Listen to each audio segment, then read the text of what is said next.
Paano gamitin ang portable printer? Pindutin ang Get Started at i-logon ang iyong account. Pindutin ang Update upang pumasok ang iyong pending pickups. Pindutin ang Pickup module upang makita ang mga DM number.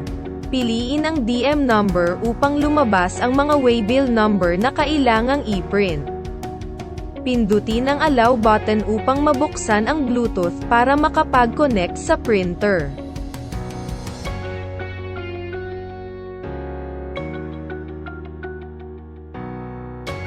Pindutin ang Printer button.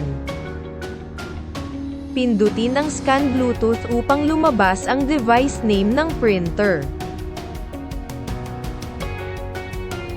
Pindutin ang device name ng printer upang makapag-connect ito sa driver app. Ilagay ang mga pages na kailangang i-print.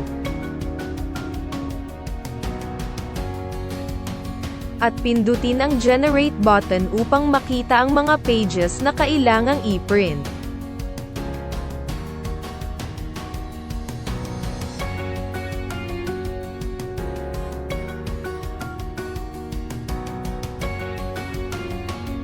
At kung na-check na ang mga pages, pindutin ang Printer button upang magpatuloy na ito sa pagpiprint at intayin lang itong matapos.